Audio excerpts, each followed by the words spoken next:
어느 남편이 책을 읽다가 세상에서 가장 소중한 금이 3가지가 있다라는 걸 알게 됐어요. 그래서 아내한테 바로 카카오톡을 보냈습니다. 세상에서 가장 소중한 금 3가지, 황금, 소금, 지금. 이걸 읽은 부인이 그거보다 더 소중한 금 3가지가 있다. 그러면서 문자를 보냈어요. 현금, 지금, 입금. 이걸 본 남편이 부인한테 다시 카톡을 했어요. 조금, 지금, 입금. 그랬더니 부인이 다시 이렇게 답했어요. 조금, 방금, 출금. 연애할 때는 정말 순진하고 이슬만 먹을 것 같은 그런 아내도 변하죠. 시간이 지나면. 세월이 지나면 사람은 다 변하게 마련이에요. 그런데 하나님은 변하시지 않는다라고 말하죠. 그런데 우리가 한 가지 의문이 생겨요. 구약에서는 왜 율법을 주시고 율법이 구원의 길이라고 하시다가 왜 신약에서는 율법이 아니라 바로 예수님만이 길이다라고 바뀌게 될까?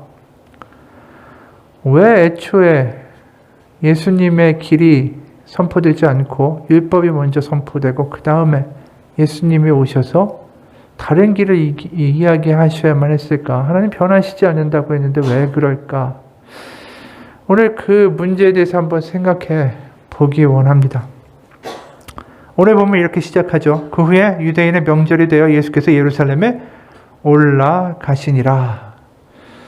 이 올라가신다라는 표현은 이 전통적으로 이 절기가 되면 유대인의 남성들이 예루살렘에 올라가서 제사를 드릴 때 그렇게 쓰던 말입니다. 실제로 예수님이 올라가신 때가 명절이죠. 보통 명절하면 유대인들에게는 3대 절기가 있어요. 유월절, 칠칠절, 장막절이에요. 그러니까 그 중에 한 번은 꼭 올라가야 되는 것입니다. 왜냐하면 가서 성전세도 내고 제사도 드려야 되니까. 근데 오늘 유대인의 명절은 그 중에서 장막절이에요. 초막절. 장막절, 초막절 다 같은 말이죠. 그리고 이 사건이 일어나는 장소는 또 성전 옆에 양문이라고 했습니다. 근데 참 이 사건의 장소와 시간과 배경을 알면 의미심장해요. 우리가 요한복음 2장에서 예수님이 성전의 모든 장사치를 내쫓으신 사건이 있었습니다.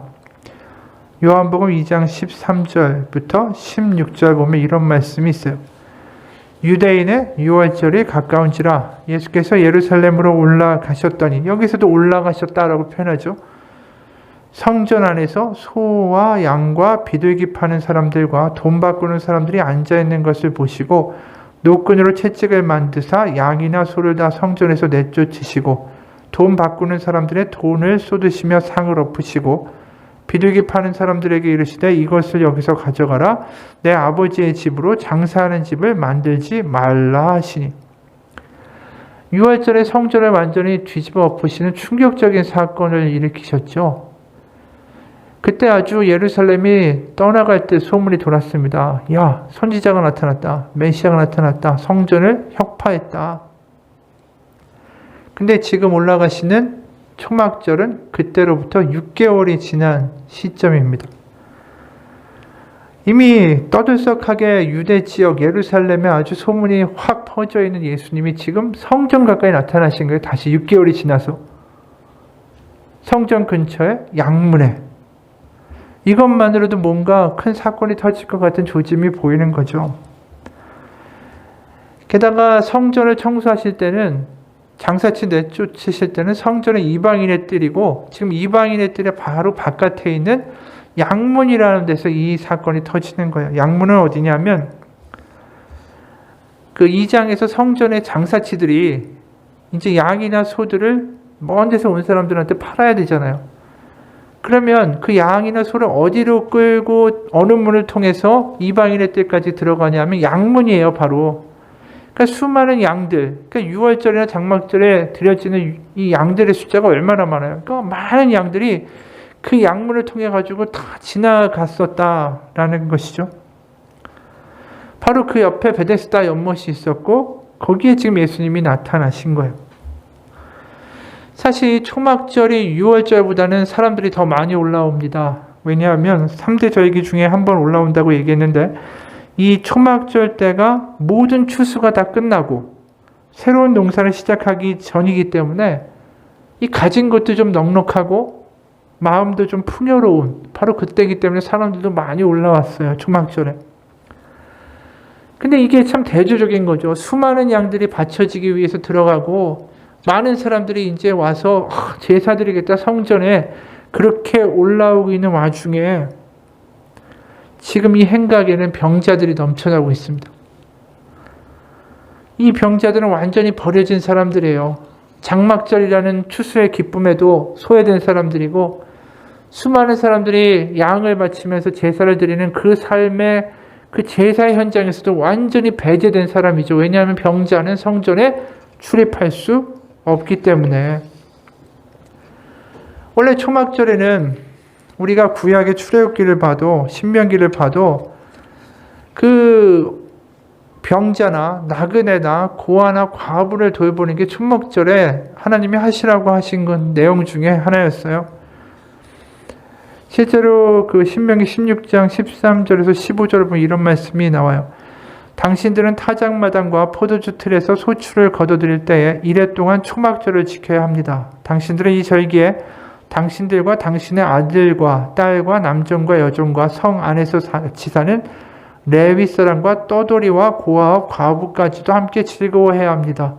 당신들은 주 당신들의 하나님이 당신들의 모든 소출과 당신들이 손을 댄 모든 일에 복을 주셨기 때문에 즐거워하는 것입니다. 그러니까 그때 거둔 서출을 가지고 나누고 베푸는 절기가 초막절이기도 했다라는 거예요. 그런데 이 사람들은 완전히 거기서 소외된 거예요. 왜? 병에 걸렸다는 이유만으로. 병에 걸렸기 때문에 거룩하지 못하고 하나님께 버림받았다라는 거죠. 그러다 보니까 이게 베데스다라고 하는 이 못의 이름은 자비의 집이다라는 뜻이지만 실제로는 전혀 자비가 없는, 자비가 그 누구도 베풀지 않는 그야말로 버려진 곳이 베데스다였어요. 생각해 보세요. 이런 풍성한 절기에 가족들과 함께 먹고 즐기는 것도 아니고 갈 곳이 없으니까 성전에도 갈 수 없고 부정하다고 해서 가까이 사람들 오지도 않고 그러니까 결국 버려지고 갈 곳은 거기밖에 없었다라는 거죠. 한마디로 얘기하면 지금의 노숙자 쉼터가 돼버린 거예요. 그 누구도 거기 가려고 하지 않잖아요. 냄새나고 더럽고 보지 않으려고 하고 그렇게 돼버린 장소가 바로 베데스다라는 거예요. 근데 이 베데스다에 하나의 전설이 있었다라는 거죠. 천사가 와서 물을 동하게 할 때 거기에 먼저 들어가는 사람이 고침을 받는다. 이 이야기가 우리가 하나님의 천사라고 생각하는데 하나님의 천사가 아닙니다.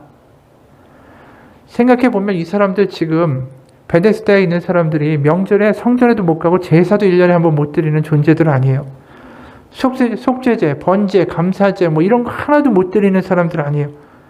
그러니까 율법에 따르면 가장 더러운 사람들이고 하나님 앞에 차마 나아갈 수도 없는 존재들이에요. 하나님께 기도한다고 해도 기도조차 들려지지 않는 존재들이다라는 뜻이에요.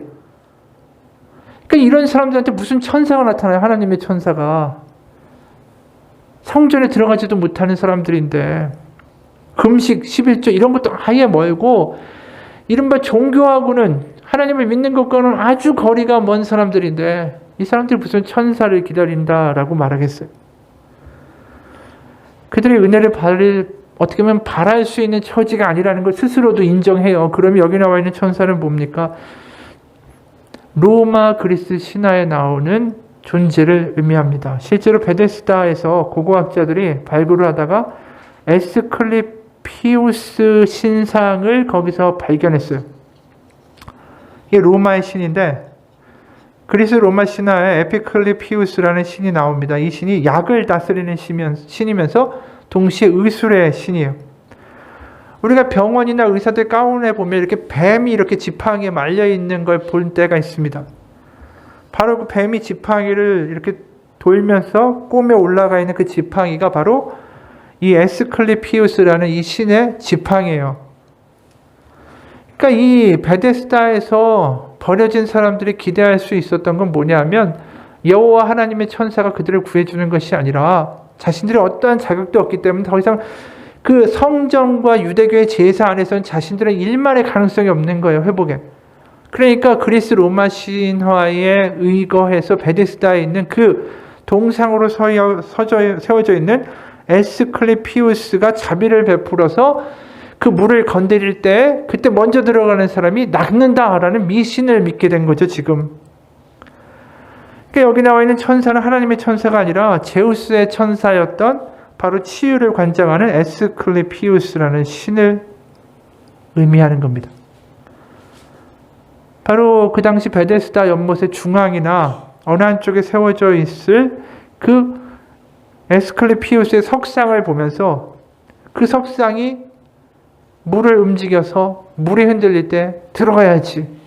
그것만 기다리고 있는 처지가 됐다라는 거죠. 너무나도 불쌍한 거예요, 지금. 그래서 5절에서 7절에 이런 말씀이 이어지죠. 5절. 거기 38해 된 병자가 있더라. 예수께서 그 누운 것을 보시고 병이 벌써 오랜 줄 아시고 이르시되 네가 낫고자 하느냐. 병자가 대답하되 주여 물이 움직일 때에 나를 못에 넣어주는 사람이 없어 내가 가는 동안에 다른 사람이 먼저 내려가나이다. 이게 얼마나 비극적인 모습인지 몰라요. 다른 사람들은 먹고 마시고 제사 드리고 행복해할 때 이들은 완전히 소외되어 있고 그리고 자신 소외된 사람들 안에서도 경쟁이 일어나요. 먼저 들어가야 되니까. 이게 하나님 보시기에 얼마나 안타까운 일이에요. 하나님께 나아갈 수 있는 길도 없고 그저 이제 바랄 수 있는 건 그리스 로마의 거짓 신의 도움만 바랄 수밖에 없는 38년 동안 알아왔던 이 병자, 하나님이 보시기에 너무나도 안타까운 모습이다라는 것이죠. 그렇게 세상에 버려지고 희망도 없이 절망의 감옥이라고 불리울 수 있는 곳이 베데스다죠. 이 절망의 감옥에 갇힌 사람들이 모여 있는 거예요.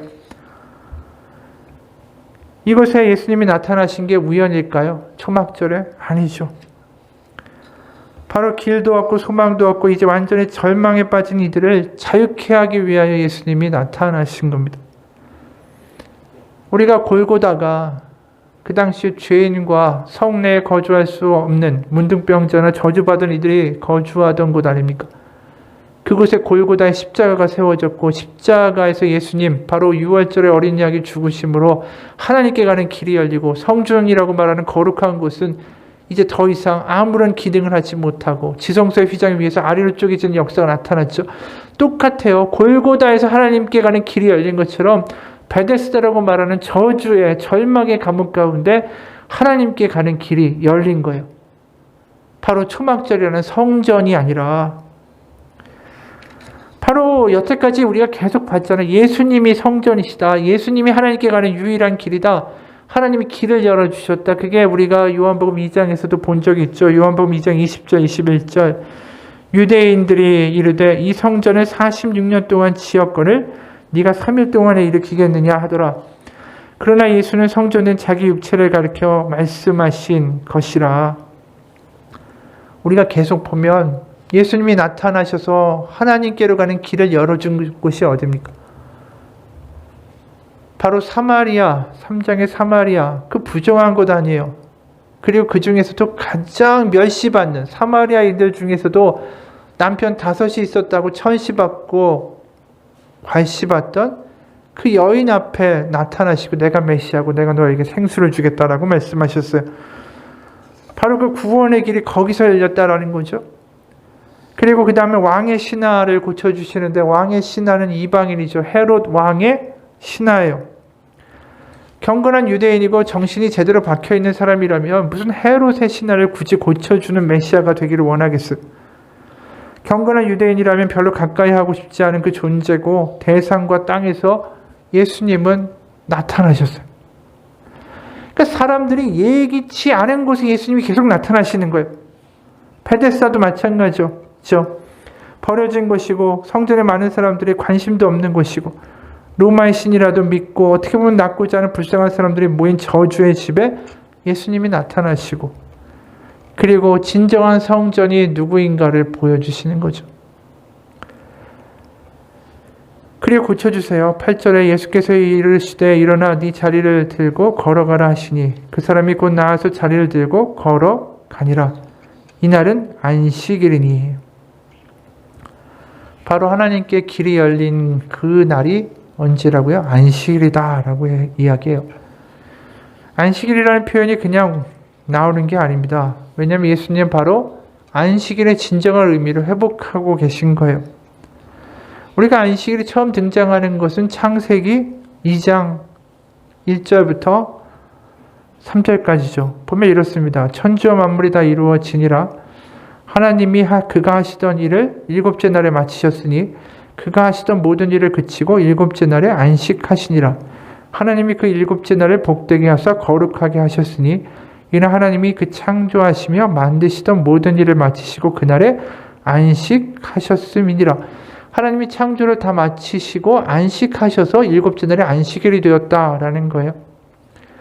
그럼 반대로 1장에는 하나님의 6일 동안 하신 일들이 등장하죠. 근데 거기에 반복되어 나오는 대목이 있어요. 우리가 잘 보면 천지를 창조하시고 동물을 창조하시고 식물과 별과 천지와 모든 것들을 창조하시면서 우리가 창세기 1장 10절 보면 이런 말씀이 있어요. 하나님이 묻을 땅이라 부르시고 모인 물을 바다라 부르시니 하나님이 보시기에 좋았더라. 보시기에 좋았더라라고 이야기하죠. 12절에 또 나옵니다.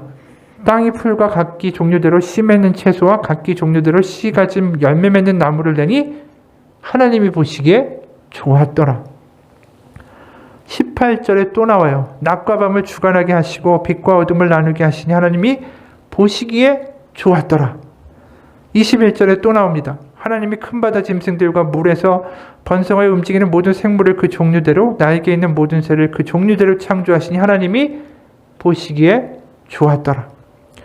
25절에 또 나와요. 하나님이 이 땅의 짐승을 그 종류대로 가축을 그 종류대로 땅에 기는 모든 것을 그 종류대로 만드시니 하나님이 보시기에 좋았더라.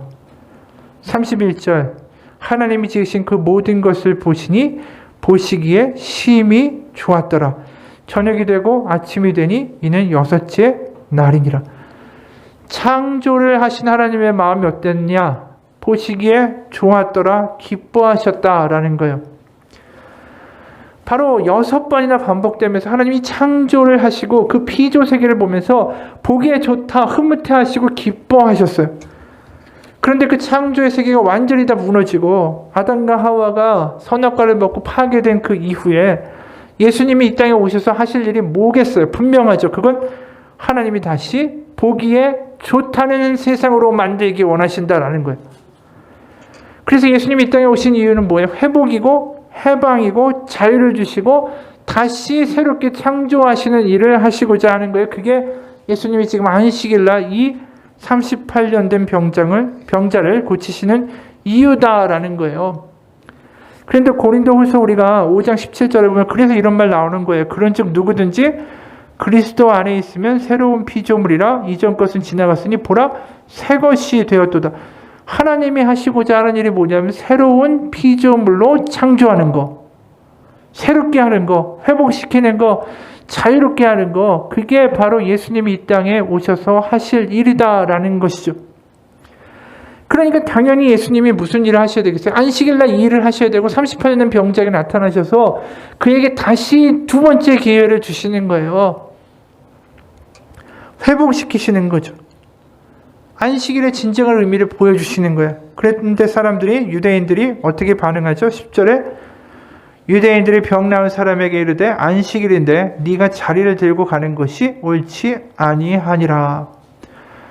바로 새로운 창조를 일으키시는 새로운 성전 되신 예수님의 하신 일을 비방하는 거예요. 새로운 창조와 새로운 질서, 새로운 회복이 일어나는 것을 싫어한다라는 것입니다. 이 모습은 유대 땅에만 있는 게 아닙니다. 모든 세상 사람들이 살아가는 시대에 일어나요. 바로 자신들이 뭘 가지고 있고 자신들이 괜찮다고 하고 자신들이 기득권을 가지고 있다면 어떠한 변화도 다 싫어하게 돼 있는 거예요. 몇 해 전에 교육부 정책기획관이 이런 말을 해서 이슈가 된 적이 있었죠. 민중은 개와 돼지와 같다. 우리나라도 신분제를 정했으면 좋겠다. 이것 때문에 아주 난리가 났었죠. 서울대 온라인 커뮤니티에도 이런 글이 올라온 적이 있었대요. 이제 수백만 원으로 스펙을 쌓아 올려도 좋은 일자리를 잡기란 하늘의 별 따기고 그마저도 글로벌 경기 침체와 함께 빠른 속도로 줄어들고 있다. 최근 한국 사회의 가장 핫한 단어는 금수저였다.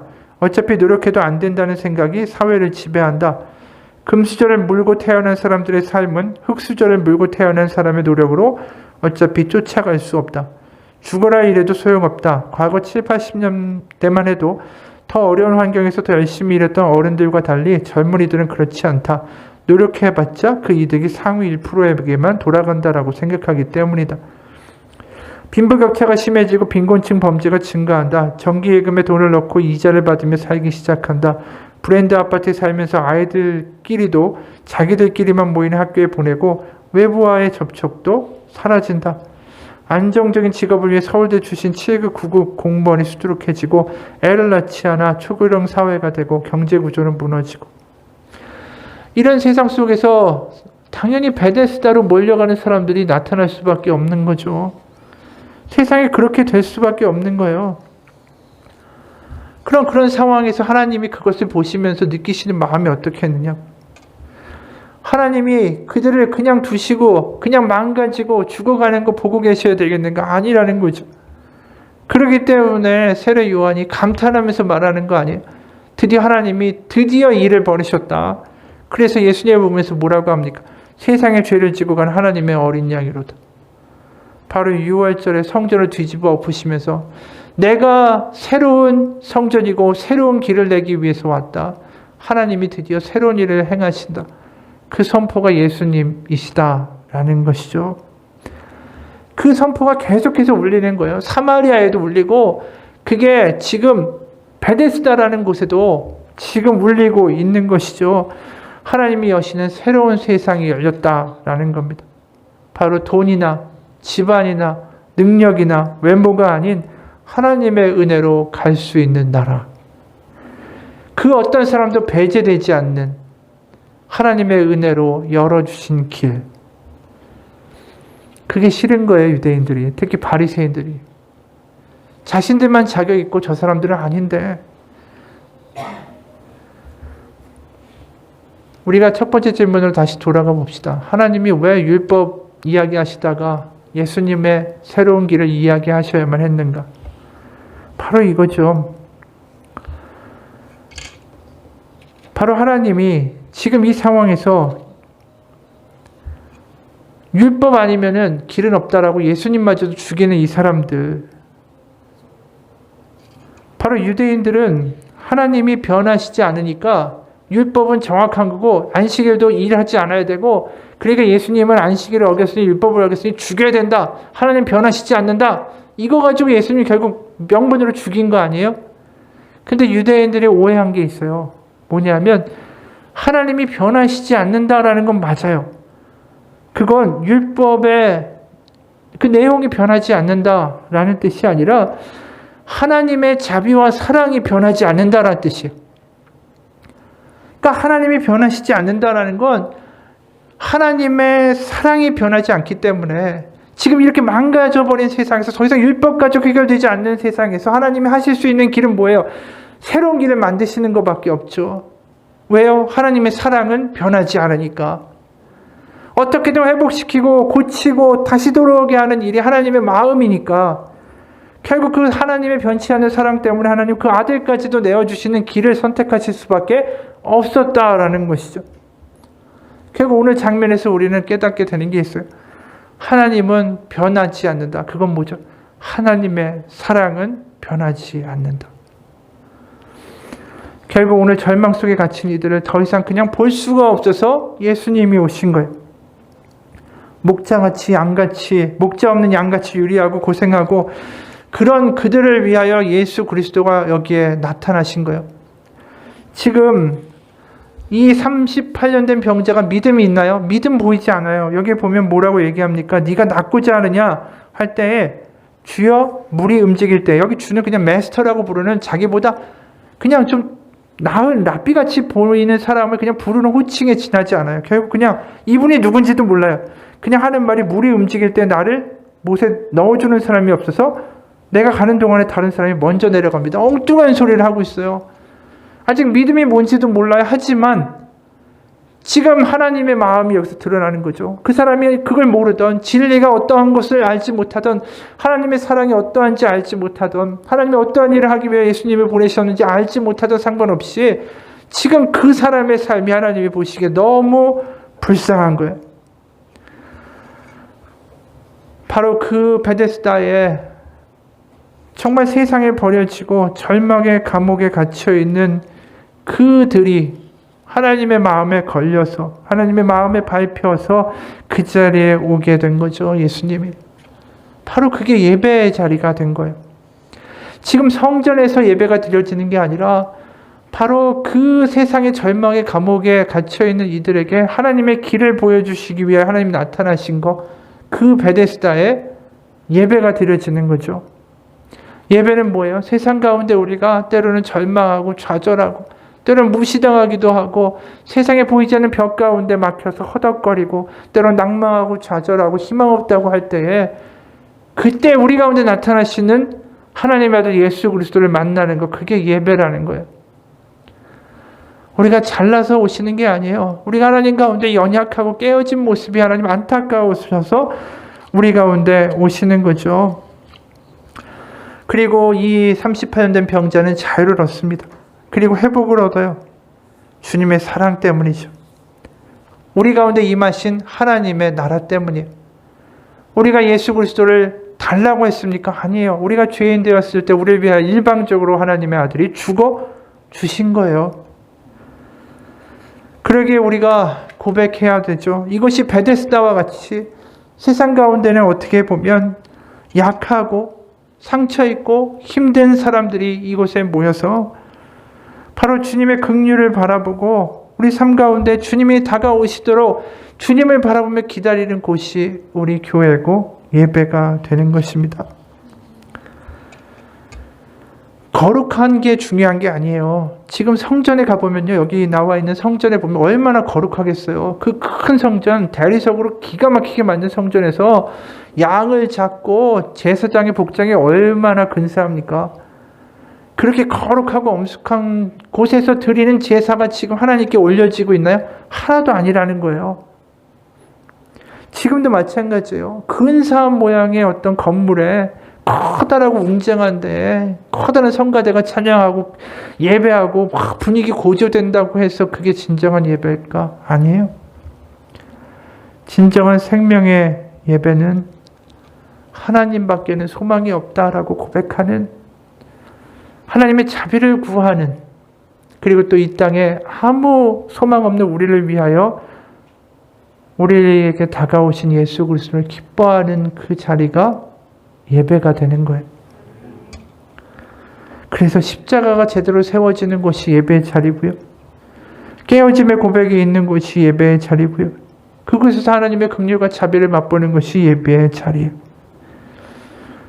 우리를 다 그런 은혜가 필요한 사람들 아닙니까? 세상에 지치기도 하고 남의 눈길 가운데 힘들기도 하고 때로는 병 때문에 지치기도 하고 그래서 이 자리에 나왔잖아요. 수요일날 예배하기 위해서, 하나님 보기 위해서 이 자리에 온 거 아닙니까?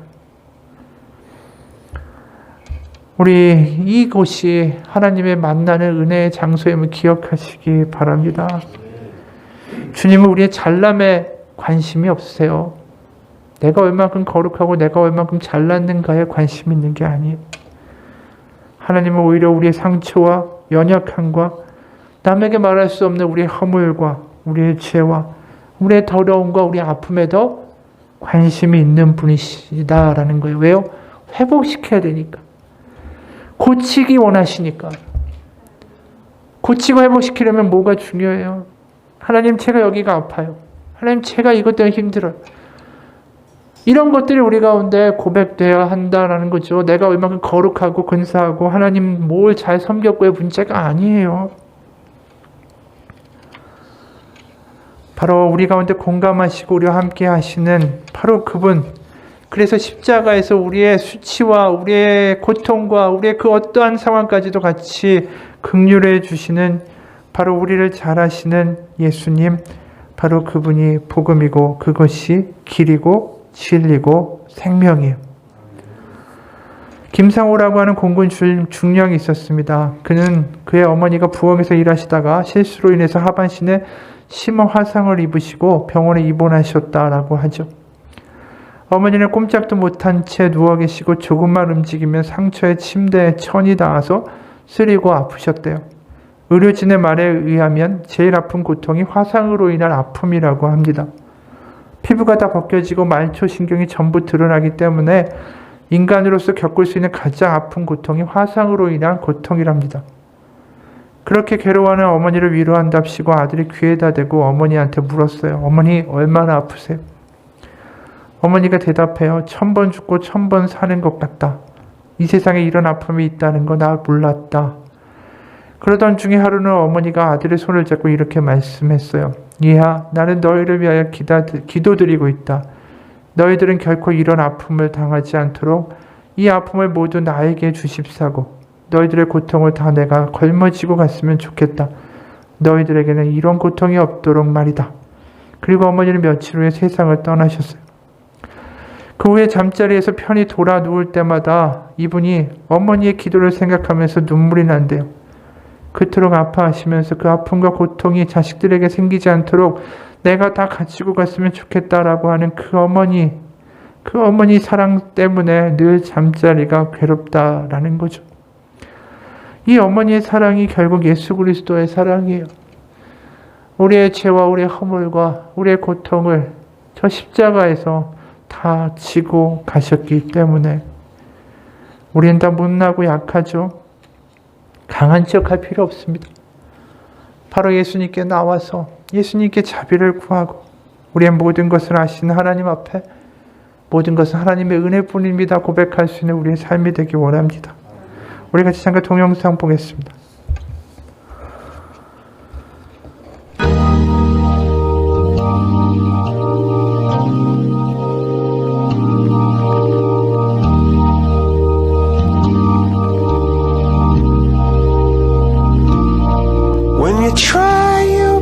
But you don't succeed. When you get what you want but not what you need. When you feel so tired but you can't sleep. Stuck in rivers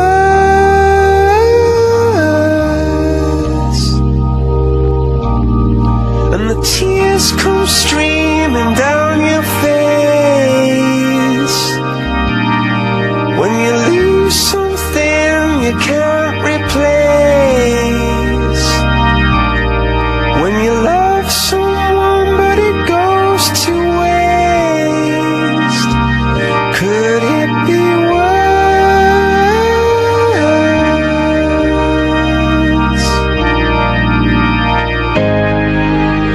Lights will guide you home and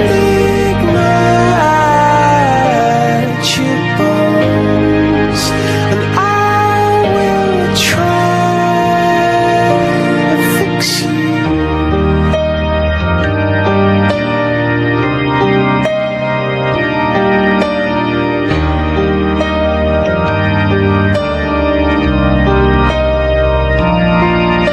High up above or down below.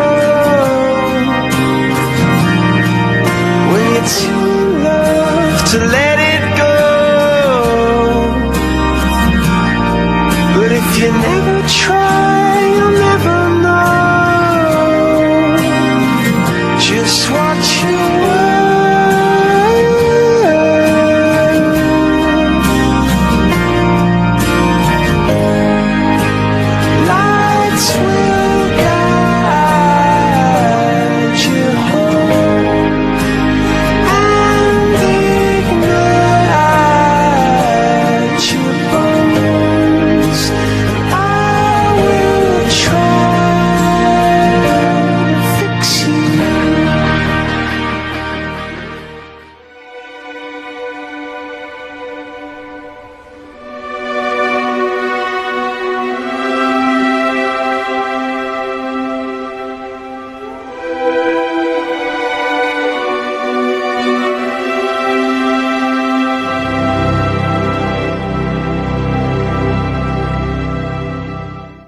제가 아픈 거하고 아들이 아픈 거가 틀리더라고요. 제가 아픈 거는 하나님의 은혜로 족한데 아이가 아픈 거는 도저히 견딜 수가 없더라고요. 그러니까 아이가 학교를 못 다니고 친구가 하나도 없고 그런 아이를 가진 엄마의 심정은 말로 설명을 할 수가 없거든요.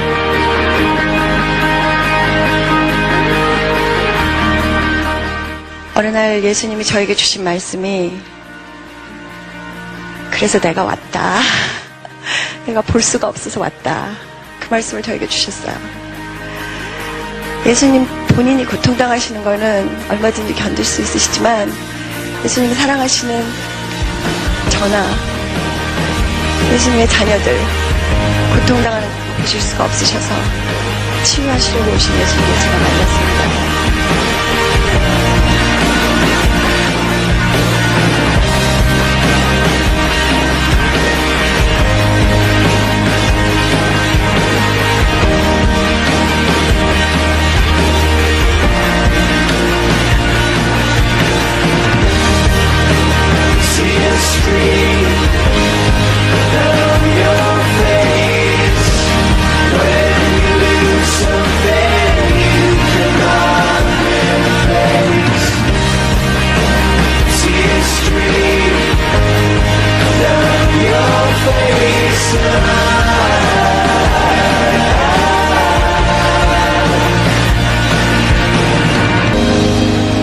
Lights will guide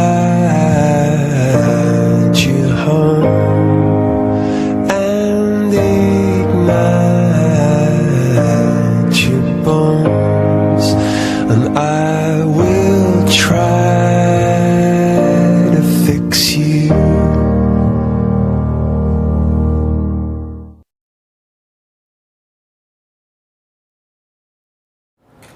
우리 같이 기도하기 원합니다. 베데스다와 같은 저주와 절망의 곳에도 나타나신 예수님, 우리의 삶 가운데도 나타나시기를 구합니다.